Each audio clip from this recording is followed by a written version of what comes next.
Okay, let us then start. Hopefully the last part for today.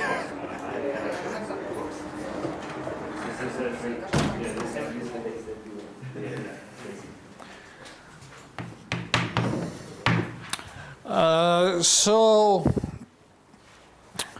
as I already mentioned, actually this is okay. It's useful for some purposes, like for 0-1 law, but the much more useful property is the strong Markov property.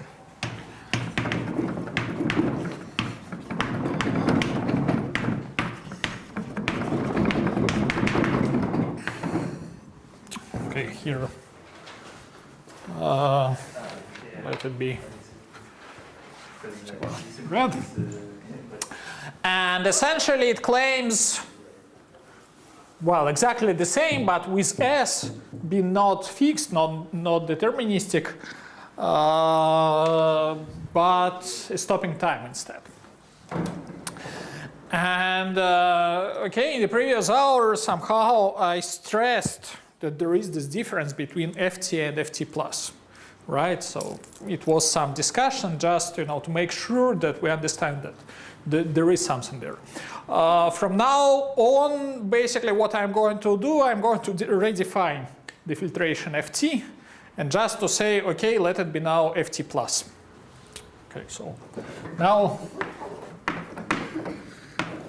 let us redefine FT.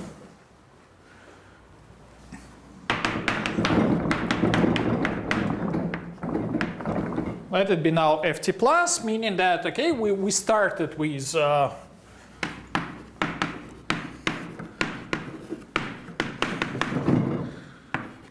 standard Brownian motion,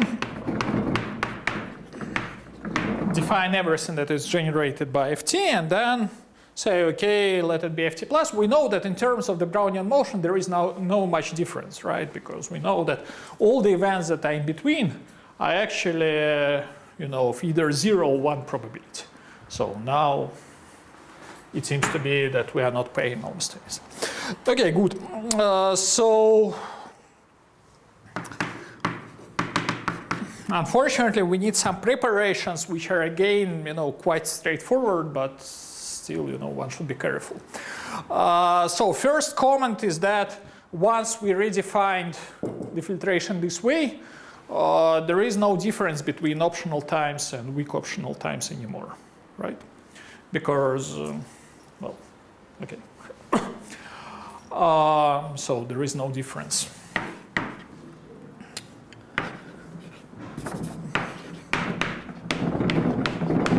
Remark now, optional is equivalent to weak option.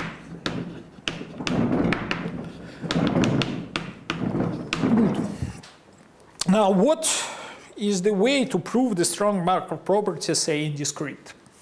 The standard way is as follows. So if you have a discrete, whatever, Markov chain or something like that, and you have some stopping time, then you just consider if it happened at the moment 1, if it happened at the moment 2, if it happened at the moment 3, etc. And you split all the events according to this time. Essentially, we would like to do the same here, but we have a problem because the set of times is uncountable. So we cannot proceed in a straightforward manner, right? So the idea would be to approximate any stopping time from above. And this is somehow exactly why, again, this discussion of FT and FT plus is a bit relevant. So, okay. This is a general preview, and now a definition. So let tau be stopping time for tau stopping time. Let us denote the sigma algebra of everything that can be encoded using the information until tau. So basically this is the set of events such that for any t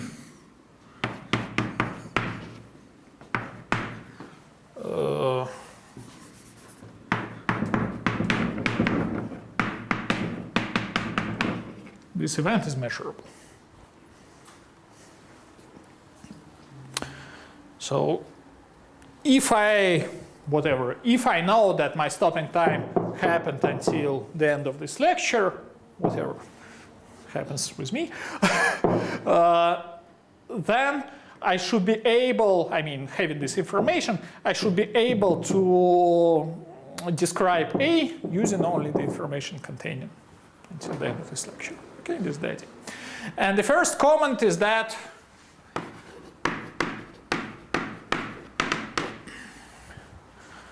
hopefully this is also the set of events such that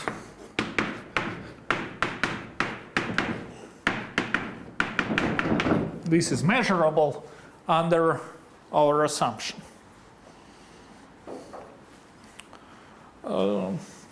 Well, at least it looks like. So why? Just because, so if one is the union of the others, and say if you would like to encode this one, the t is strictly less than t, then you basically say, okay, this is the intersection of the events t is less than, other way around, right? So if you would like to encode this, then this is in terms of that events. Then this is the intersection of such events, and you know that, okay, each of them is ft plus 1 over n, so the intersection is ft plus, which we now take to be ft. So this is again the very simple equivalence. Okay, good. So another remark is that this is a sigma algebra. Okay, just a straightforward check that you can do all the operations.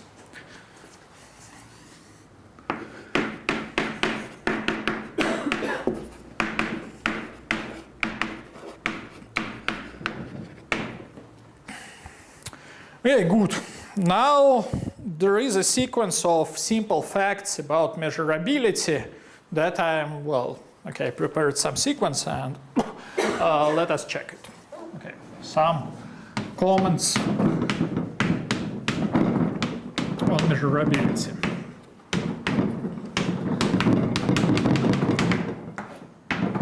What is the goal? So basically I would like to say exactly the same.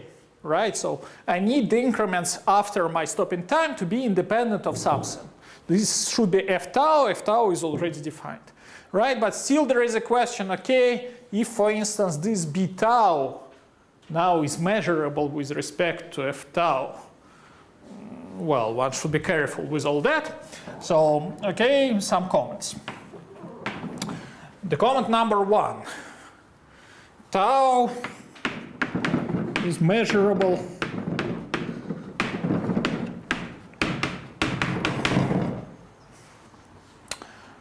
with respect to f tau. Right, so f tau now is a sigma algebra in the huge probability space. Right, so this is a random variable in the huge probability space. So formally I should check that they agree. Okay, why? This should be something very simple. Just consider the event tau less than t. By definition of the stopping time, this is n of t. By definition of the stopping time.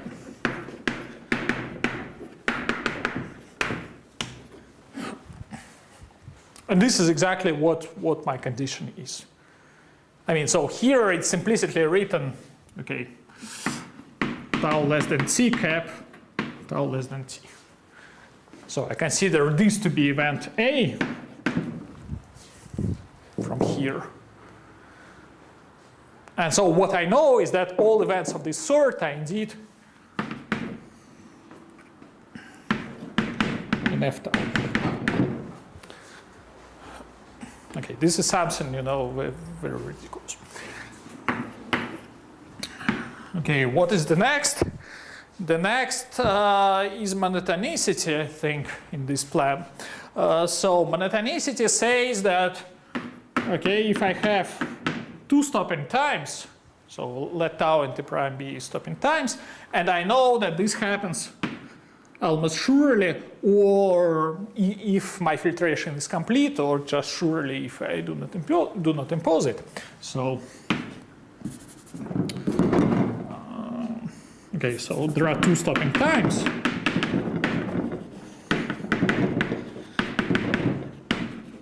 Such that tau is less than tau prime, then f tau is contained in f tau prime. And again, the proof is something, you know, some mumbling of the definition. Well, let's consider A in f tau and write that A intersected with tau prime less than t is okay, if tau prime is less than t, then tau is less than t also, right? So I actually didn't anything. So now I know that this is an ft because of A in f tau. And this is again in ft since tau prime is stopping.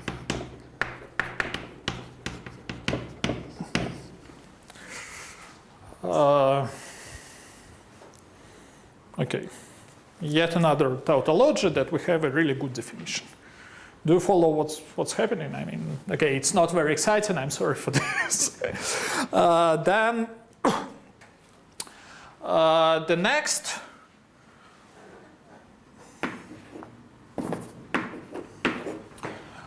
next is something more conceptual. So we start implementing what I mean the overall strategy. So we are going to, to derive the strong Markov property from the weak Markov property.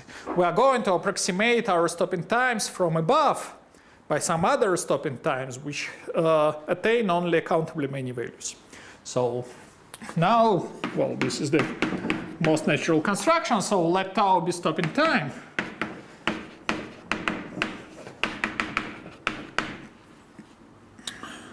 Then tau n,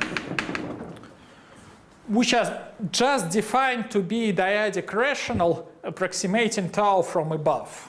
So this is 2 to minus n integer part to nt plus 1 is also stopping time.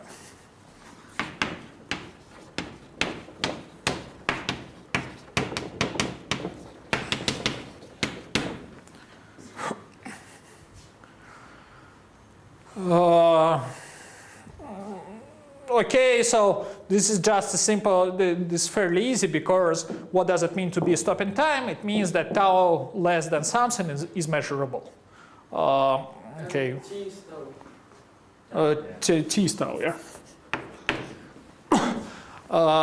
Is measurable with respect to f this something.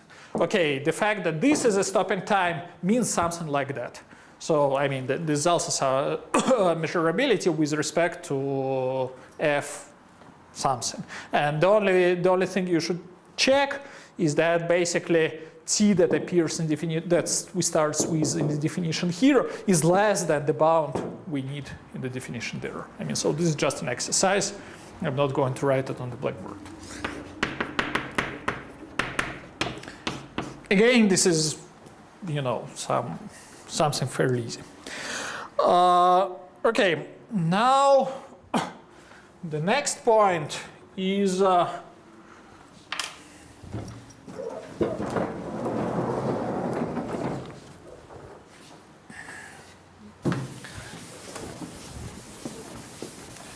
I can approximate the whole sigma algebra f tau from above using f tau n.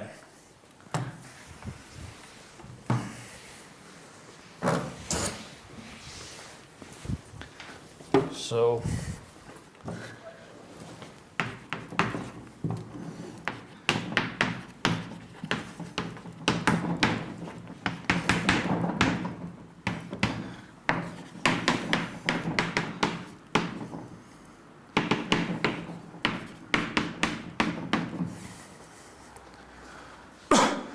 So yet again, what's going on? So now I have a stop in time. I have a sequence of another ones that are strictly greater, but that approximate this tau. And then I know that, okay. I know, of course, that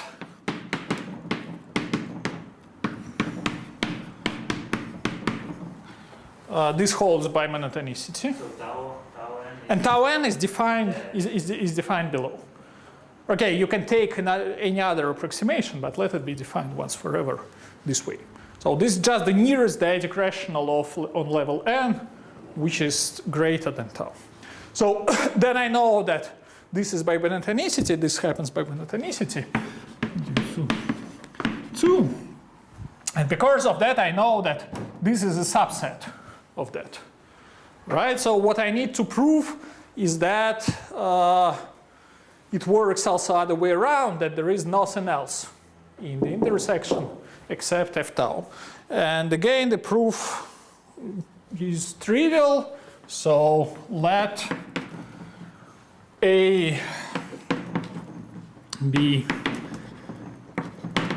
an intersection.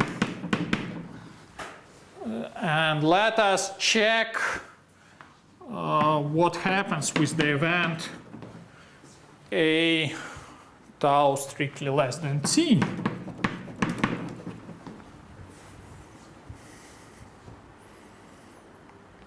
Right? So what I would like to say is that this is nothing but the union of the events tau n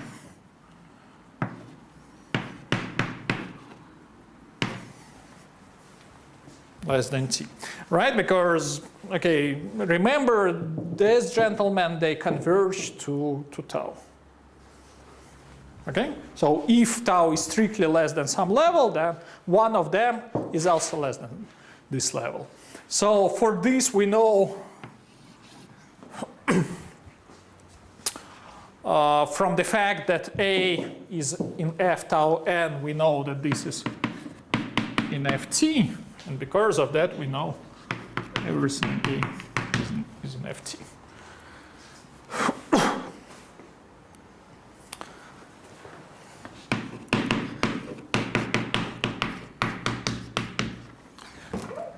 Okay, good. And now I hope that I can claim that the variable b tau itself is measurable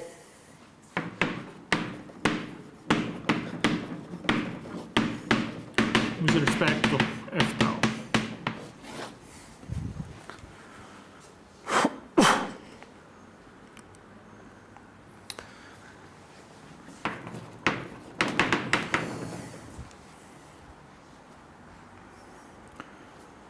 Okay, still not very surprising, of course. So what is the formal proof? The formal proof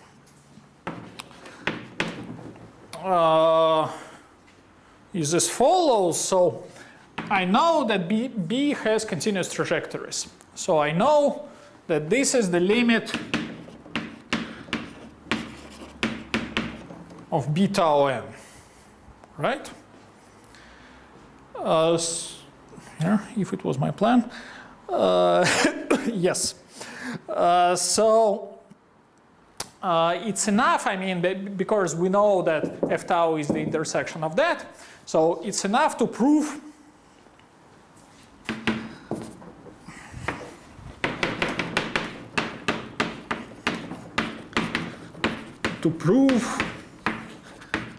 the same statement, but not for an arbitrary stop in time.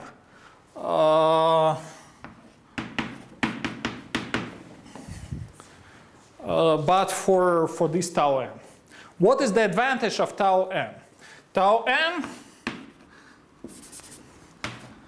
attains only countably many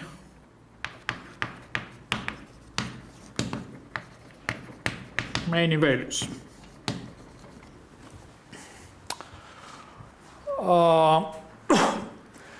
Because of that, okay, let me continue to where maybe here.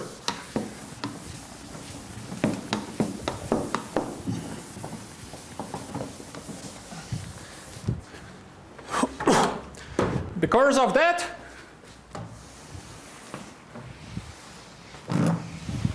if I now have an event of the sort, say d tau n is in some whatever open subset or Borel subset, and tau n less than c, I mean, to prove that all these events are in Ft, to prove this, it's enough to prove that actually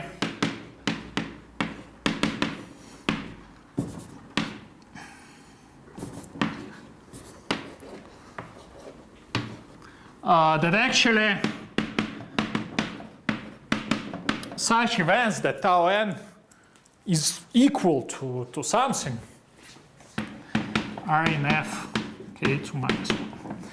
So here is, you know, the only point of the whole construction. I mean, so all these events tau n less than some t, they're encoded in terms of countably many values. And I can just split everything according to these values. So this hopefully should be trivial just because, okay, this is a stop in time. So this event belongs, and this, well, it's just b k minus n, and it also belongs to there. Okay, so, I mean, what is important? What is important is that I got this for any t over an uncountable set. So here is the point. So here it's for uncountable set, and because of this limit, okay, I know that the same happens for tau. Oof. Okay, this is technical and does not teach us much, unfortunately. But still, okay, what we know is that both tau and b tau are measurable with respect to f tau. And now we can prove, well, at least there are no problems to formulate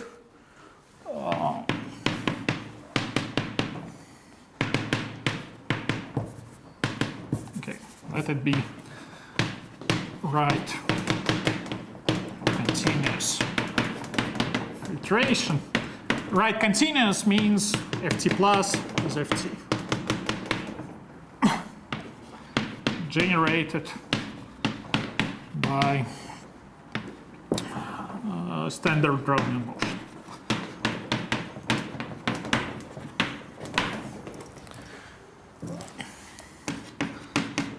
Let tau be stop in time. And let us indeed assume that it is almost surely finite.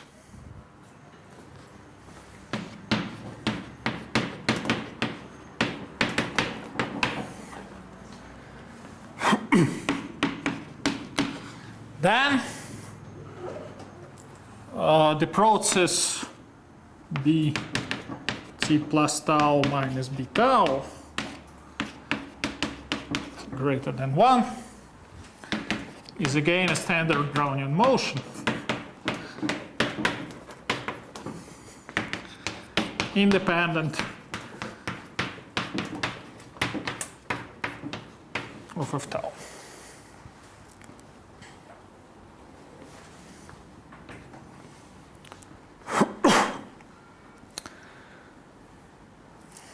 Okay, so here is the claim. Let me also make a remark about this condition. So it is not necessary actually. You can drop it, so if the probability of this event is positive, then you are allowed to consider a conditional distribution of these increments, provided the stopping time is indeed finite. I mean, that something indeed happened. And then the claim, the claim follows and the proof is more or less the same. So here it's enough to ask that this probability is strictly positive. But then you should consider conditional distribution instead. So, and hopefully,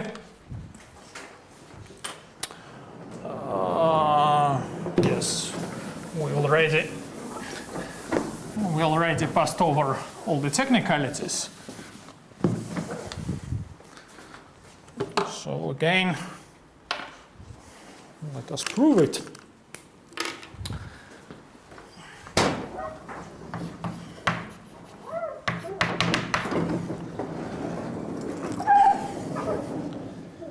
Here is the claim. So again, what we need to do, we need to take some event. Okay, let us. What we for any a in f tau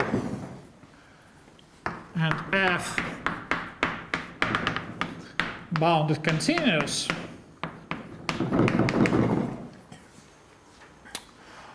we need to prove that the expectation of the indicator of a f b tau 1 t1 plus tau minus b tau etc. b plus tau minus b tau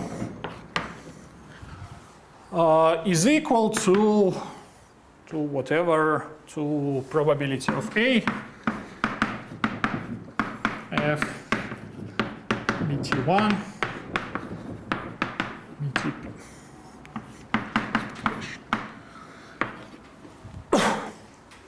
Again, why?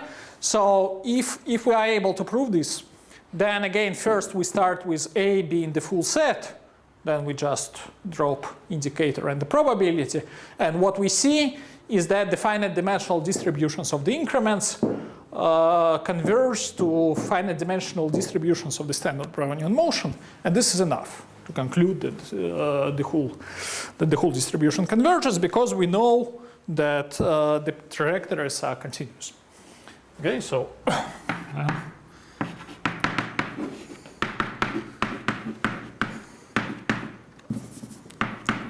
not convergence, sorry, coincidence. Coincidence of distributions. And general A independence.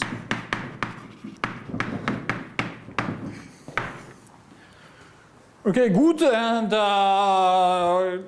now what we do is basically the same as what we did with the weak Markov property, but instead of just shifting by 1 over n, as I did that time, so we consider tau n first.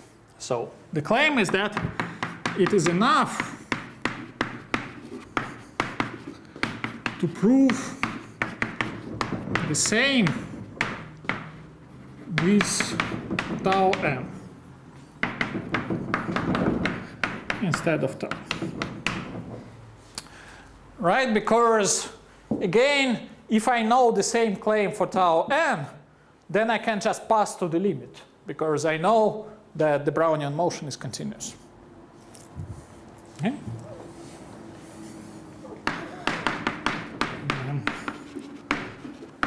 Pass to the limit as n tends to infinity. Okay, now let us prove this for tau n. What is the main advantage of tau n is that it has only countably many values, and because of that I can just split this expectation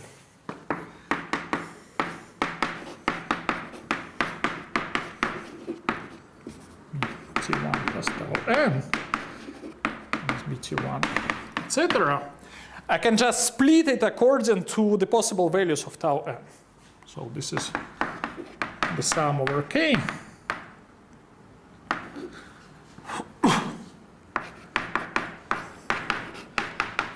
Indicator of A. Let me start with indicator of the tau n k to minus n. Indicator of A. F of all that.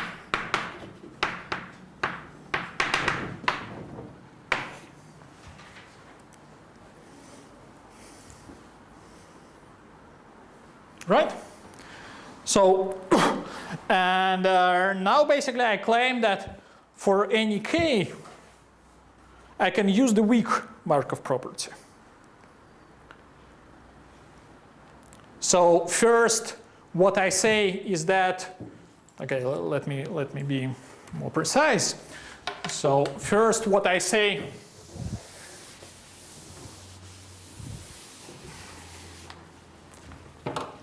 and the indices are wrong. This is tau n, of course. So first, what I say is that what should I say first? So first, what I say is that this event, of course, is in f is f in the f actual value of tau, because we know this is a stop in time, and we know that A is even in f tau.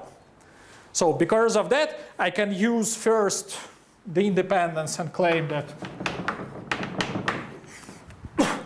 this is just the probability of A and tau n minus n. And second, this expectation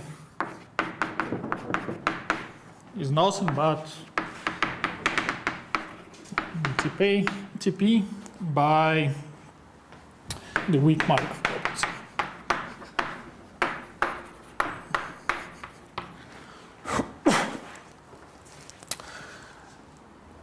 So this is exactly how this proof works in the discrete case. I mean, so in a discrete case, there is no problem. So you just consider all the possibilities for your stop in time. So in continuum, you see, well, there are some technicalities related to the fact that we have an uncountably many times first, and that in principle, it could be that there is also some information in between ft and ft plus. But what we see is that for the Brownian motion, nothing of that happens. Okay, so this is the bottom line. So again, just to conclude today's lecture, still I have 10 minutes.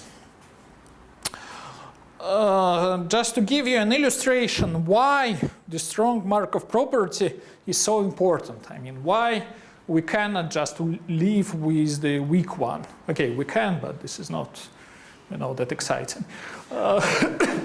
So just, the very useful corollary.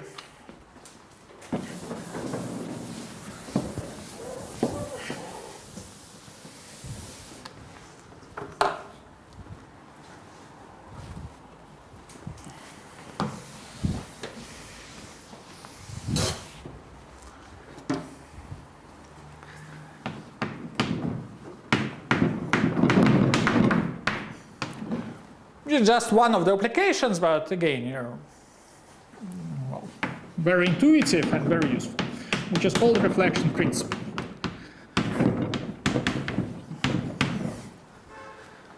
So, what is the picture? Imagine that you have some stopping time. So bt is the standard Brownian motion.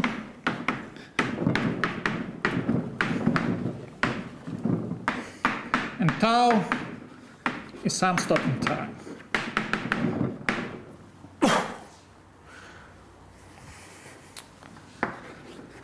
First, think about deterministic one. So here it is. Whatever. Here there is tau. And imagine that you think about random walks. Then, of course, the symmetric random walks. Then what you know is that the probability to see such a sample is exactly the same as the probability to see the reflected trajectory afterwards, right? If it was a symmetric random walk, then this is, and everything is discrete, then this is a trivial statement. So what I claim is that this is still the case for the Brownian motion, and not only for a fixed time, but also for any stopping time. And of course, provided that we already have the strong Markov property, this is not a very big result. Okay, so then if I define the new process as bt for t less than tau and b tau minus bt minus b tau for t greater than tau, then this is again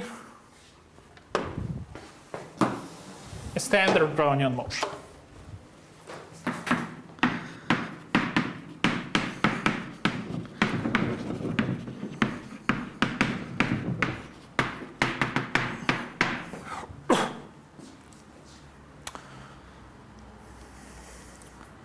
And yeah, provided that we already have the strong Markov property, this is not a big deal. Why? Just because you think about some, well, you decompose your, your information which is contained in the Brownian motion in the following way. So you just think about Bs until time tau, okay, let it be Bt. Until time tau, B tau, and the increments afterwards.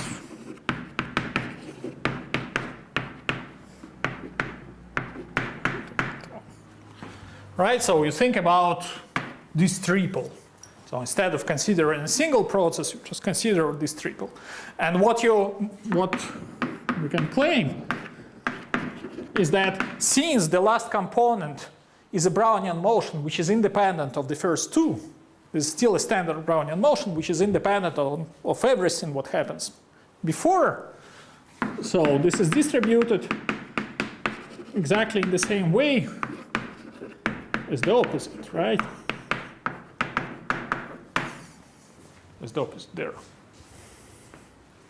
Just because this is the Brownian motion which is distributed exactly as its opposite. Mm-hmm. Should be T, it's not like yeah, it should be tau. Yeah. Tau. Okay. Less strong.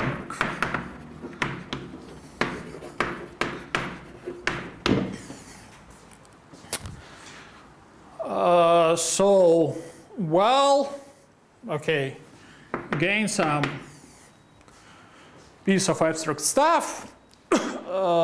Indeed, well, this is not a big surprise because we have strong motivation in discrete, right? But how can we use it? So now the point is that even such a simple fact can be used to prove quantitative things about the Brownian motion. So this is the last point for today.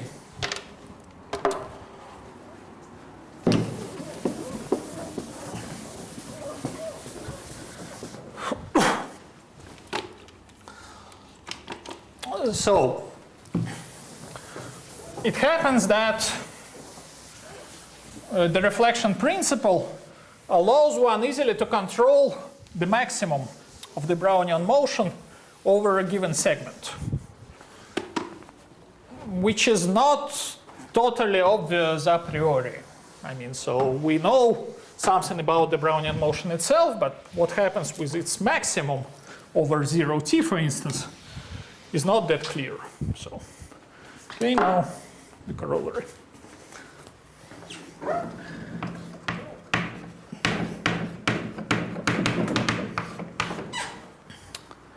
Again, Bt is a standard Brownian motion.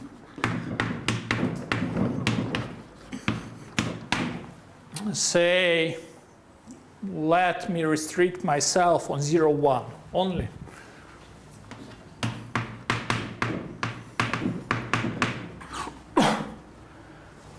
And denote MT be the maximum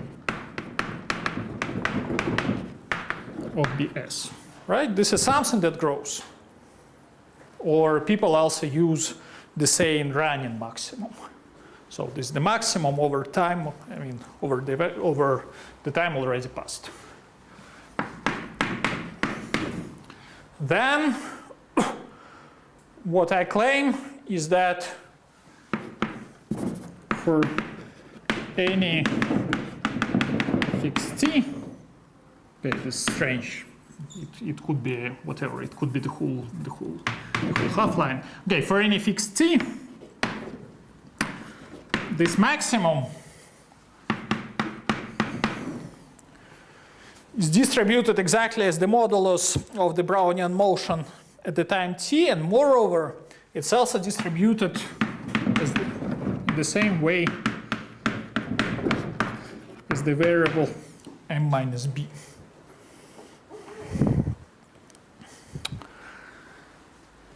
So somehow what I'm telling you is that if you know how this random variable behaves, and of course we know because this is Gaussian, this is just the modulus of the Gaussian, then you already know how this maximum behaves.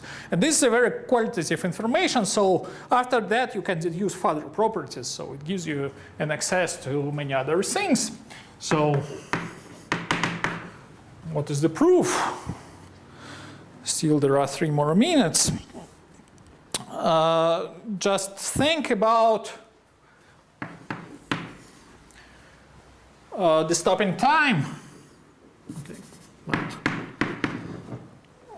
Okay, let us just think about the joint law of MT and BT, and for instance, let us fix T being 1.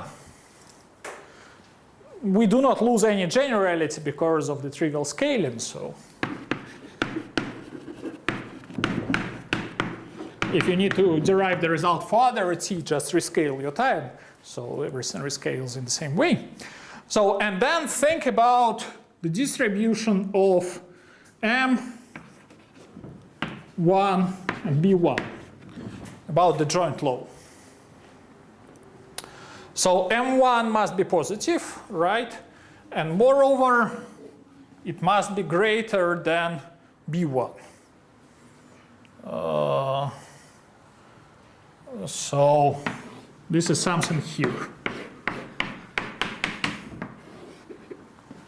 Okay?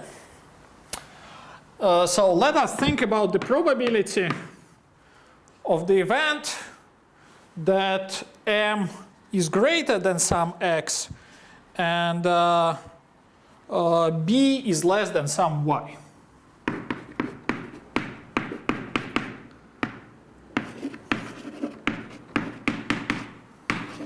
So what I'm computing is the probability of, if it's x and here it's y, then I compute the probability of this orange set. Okay.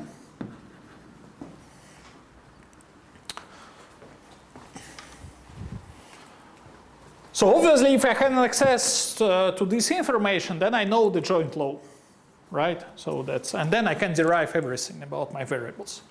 And then the claim is that X should be greater than Y. yes, great. Moreover, it must be positive. Okay.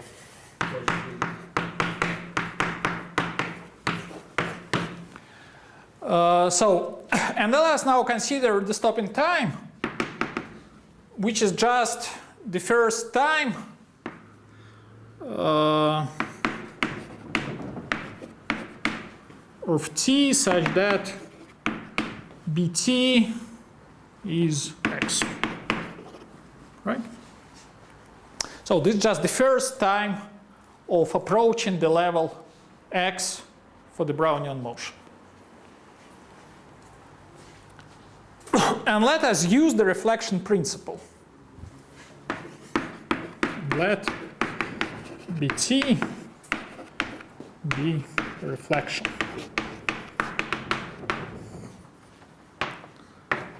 At tau. This one.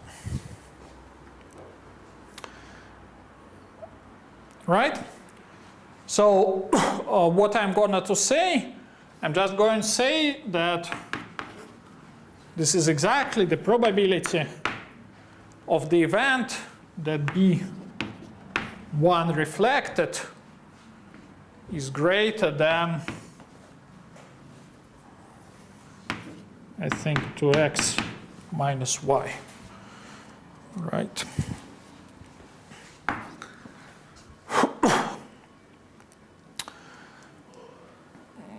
Well, okay, this is a simple computation. So what's the bottom line? The bottom line is that this is absolutely under control because this is again the standard Gaussian. So this can be computed. Because of that, this can be computed. And because of that, the whole distribution can be recovered. Right? So we have an access to the joint law of B1 and the running maximum. So, okay, details are for the next time. This is first of the exercises. But also, okay, the program is, more than just to prove this and the law of iterated logarithm. The program is, to compute several other distributions and to see how, how this, fairly simple claim about the reflection can help with computing quantitative things for the Brownian motion. Okay, so that's it for today. If somebody is still alive, please ask questions. And sorry for lecturing for 3 hours. Okay. See you. Can I prove that Brownian motion is never differentiable from the reflection case? Well, yes, probably. Here. Hey, if it was differentiable, yeah, that's a good comment. If it was differentiable at a given point, then this derivative must be 0, right? Because otherwise it's not consistent with the reflection. And then hopefully we have some contradiction. Okay, that's it. Yeah, see you in 2 weeks.